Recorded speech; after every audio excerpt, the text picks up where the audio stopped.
Assalamualaikum warahmatullahi wabarakatuh. Nama saya Anissa Afifah Fauziyah dengan nomor NIM D1A220098 yang akan mempresentasikan tentang akidah Islam.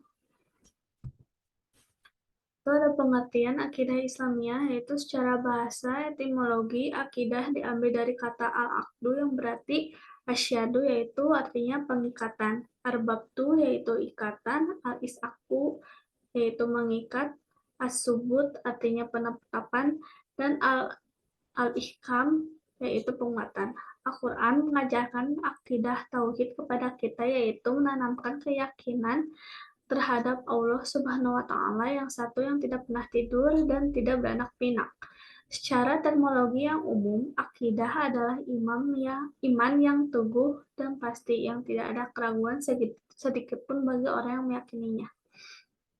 Maka akidah Islamiyah adalah keimanan yang pasti kepada Allah Subhanahu wa Ta'ala dengan melaksanakan kewajiban bertauhid kepadanya, beriman kepada malaikatnya, rasul-rasulnya, hari kiamat, dan takdir yang baik dan buruk. Ada ruang lingkup akidah. Yang pertama ada ilahiyat, yaitu pembahasan akan segala hal atau segala sesuatu yang dimiliki hubungan dengan ilahi, seperti wujud Allah dan sifat-sifat Allah.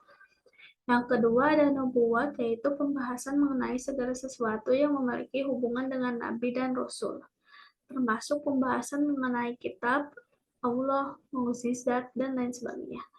Yang ketiga ada ruhaniyat, yaitu pembahasan mengenai segala sesuatu yang berhubungan dengan alam metafisika seperti malaikat, jin, iblis, setan, roh, dan masih banyak yang lainnya. Yang keempat yaitu ada sam'iyat, yaitu segala sesuatu yang hanya bisa diketahui melalui dalil nakli berupa Al-Quran dan Sunnah, seperti halnya alam barzah, akhirat, azab kubur, tanda-tanda kiamat, surga, dan neraka. Ada hadis juga menjelaskan tentang tauhid, yaitu inna katastati kauman ahla kitab faliyakun awala ma tada'uhum ilahi syahadatan an la ilaha illa huwa wa anna muhammadar rasuluh wa fi riwayah ila an yuhidullah fa inahum ata'u laka bidalik wa ahbirahum anna allaha qad farada alaihim hamsa salawatin fi kulli yawmin wa laylah fa'inahum ata'u laka bidalik fa'ahbirahum anna allaha qad farada alaihim sadaqatan tuhazu min aghniyahim faturadu ala fuqaruihim fa'inahum ata'u laka bidalik fa'iyaka wa qara'ima amwal ilihim wattaqi da'wata madhlum fa'inna laisa bainahu wa baina Allaha hijab. Sesungguhnya engkau akan mendatangi suatu kaum ahli kitab, maka hendaklah pertama kali yang kamu sampaikan kepada mereka ialah syahadat la ilaha illa wa anna muhammadar rasulullah. Dalam riwayat lain disebutkan sampai mereka mentauhidkan Allah. Jika mereka telah menaatimu dalam hal itu, maka sampaikanlah kepada mereka bahwa mereka mewajibkan salat 5 waktu sehari semalam. Jika mereka telah menaati hal itu, maka sampaikanlah kepada mereka bahwa Allah mewajibkan kepada mereka zakat yang diambil dari orang-orang kaya di antara mereka untuk diberikan kepada orang-orang kafir. Dan jika telah menaati hal itu, maka jauhkanlah dirimu, jangan mengambil harta dari kata terbaik mereka, dan lindungilah dirimu dari doa yang orang-orang yang terniaya, karena sesungguhnya tidak ada satu penghalang pun antara doanya dan Allah. Hadis riwayat Bukhari dan Muslim.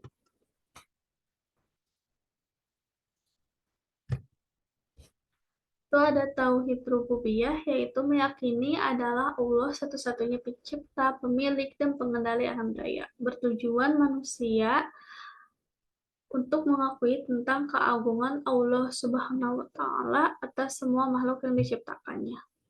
Yaitu ada juga di surah Quran surat Maryam ayat 65.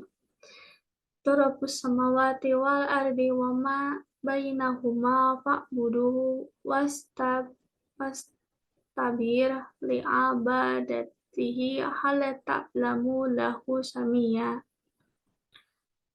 Ya Rabb yang menguasai langit dan bumi dan segala sesuatu yang ada di antara keduanya, maka sembahlah Dia dan berteguh hatilah dalam beribadah kepadanya. Apakah kamu mengetahui ada yang sama dengan Dia yang patut disembah? Lalu ada juga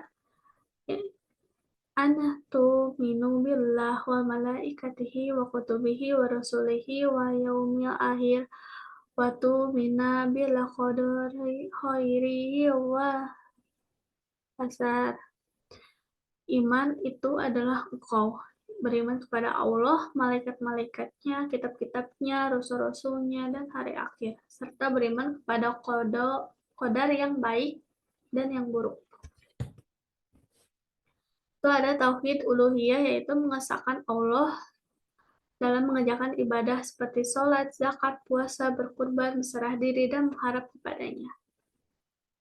Ada juga di Quran surat Al-Baqarah ayat 40, yaitu wa'aqimus sholata wa'atu zakata wal araka'u ma'akroki'in. Dan dirikanlah sholat, tunaikanlah zakat, dan rukulah bersama orang-orang yang wa ilahi rabbika faragob.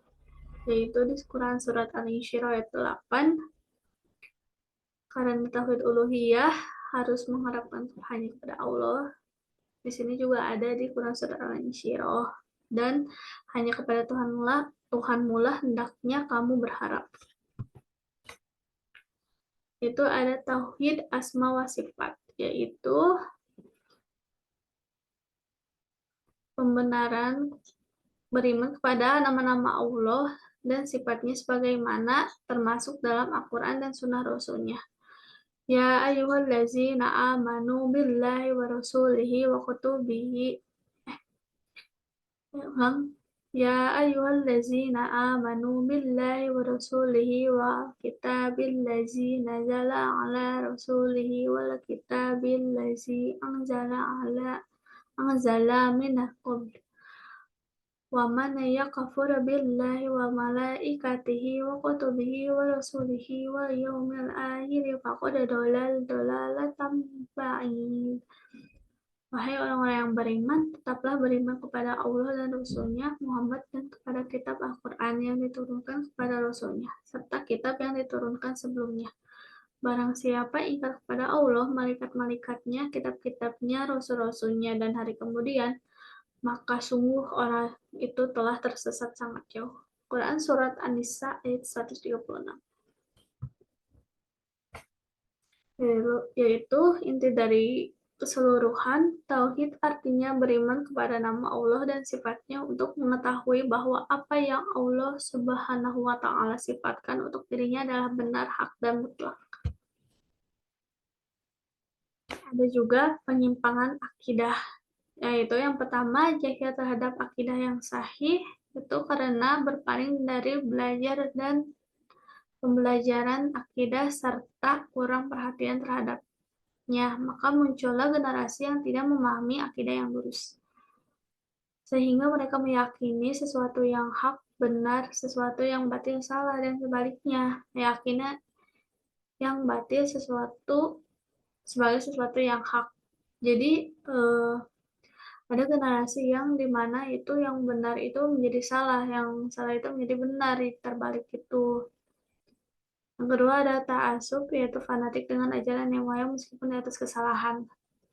Dan apabila dikatakan kepada mereka, ikutilah apa yang telah diturunkan Allah, mereka menjawab, tidak, tetapi kami hanya mengikuti apa yang telah kami dapati dari perbuatan nenek moyang kami. Apakah mereka akan mengikutinya juga walaupun nenek moyang mereka itu tidak mengetahui sesuatu apapun dan tidak mendapatkan petunjuk? Ada di Quran Surat Al-Baqarah ayat 170. Lalu yang ketiga adalah taklik buta, yaitu mengambil pendapat manusia tanpa mengetahui dari dalilnya dan tidak tahu apakah hal tersebut benar atau salah. Dan ini terjadi dalam kelompok-kelompok menyimpang seperti Jahmiyah, Mu'tazilah, Asy'ariyah, Sufiyah, dan selainnya. Mereka taklid kepada imam-imam yang menyimpang sehingga keluar dari akidah yang lurus. Itu kayak contohnya dari Syiah gitu, yang kayak hal-hal yang benar itu tuh salah gitu, yang terjadi di dalamnya gitu. Jadi dalilnya tuh tidak sesuai yang ada dalam Al-Quran, ada dalam hadis, tidak sesuai gitu. Jadi mereka tuh menyimpang banget gitu dari cara sholat, dari cara apa, dari cara akidah. Gitu. Cara mengatasinya bagaimana? Cara mengatasinya itu yaitu yang pertama ada kembali kepada Al-Quran dan As-Sunnah. Kembali kepada Al-Quran, membaca artinya, jika tidak mengerti, membuka hadis, gitu. Hadis-hadis yang diriwayatkan oleh yang terpercaya itu kayak hadis riwayat Bukhari Muslim, hadis-hadis yang lainnya gitu, yang maksudnya tuh tidak, dalil-dalilnya tuh tidak sembarangan dalil. Itu yang kedua ada perhatian terhadap pendidikan akidah yang lurus. Pendidikan akidah yang lurus itu kembali lagi kepada poin yang pertama, yaitu dengan dilihat dari Al-Quran dan As-Sunnah. Yang ketiga itu adalah menetapkan kitab-kitab yang bersih. Maksudnya dari sini yaitu ya sumbernya yang pertama dari Al-Quran lagi dan dari hadis lagi, yang hadisnya yang sesuai gitu. Ya dari kitab-kitab yang tidak tahu asalnya dari mana gitu. Kitab-kitab yang uh, sebenarnya kita juga itu tuh rancu gitu, itu tuh benar atau tidak gitu. Lalu yang keempat adalah memberi perhatian pada pengajaran akidah yang benar. Maksudnya di sini kan tadi juga ada dari hak uh, yang benar jadi salah, yang salah jadi benar gitu. Jadi kita tuh harus mengajarkan kepada generasi-generasi kita kalau pengajaran akidah yang benar tuh bagaimana gitu. Dan acuannya itu dari Al-Quran dan As-Sunnahnya lagi. Untuk ada penerapan akidah dalam kehidupan sehari-hari. Itu ada dari individu, yaitu implementasi akidah dalam individu berupa perwujudan 6 rukun iman dalam kehidupan manusia. Jadi 6 rukun iman itu diterapkan dalam kehidupan kita sehari-hari untuk mencapai penerapan akidah yang baik sesuai dengan Islam. Yaitu ada penerapan akidah juga dalam keluarga, yaitu mengajarkan kita untuk saling menghormati dan saling menyayangi sesuai dengan ajaran Islam. Lalu ada juga yang dalam kehidupan bernegara, yaitu maka tumbuh kehidupan bernegara yang lebih baik dengan masyarakatnya yang baik pada negara itu sendiri. Lalu yang terakhir ada kehidupan bermasyarakat. Hal ini bisa diwujudkan dengan berbagai cara, yaitu saling menghargai satu sama lain, sehingga tercipta suatu masyarakat yang tentram dan harmonis. Jadi penerapan akidah itu banyak ya teman-teman, mulai dari diri sendiri, keluarga, bernegara, bermasyarakat.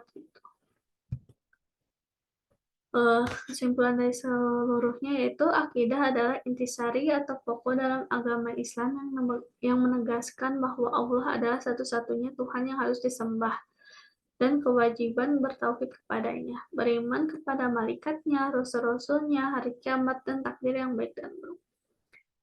Sekian dari saya. Wassalamualaikum warahmatullahi wabarakatuh.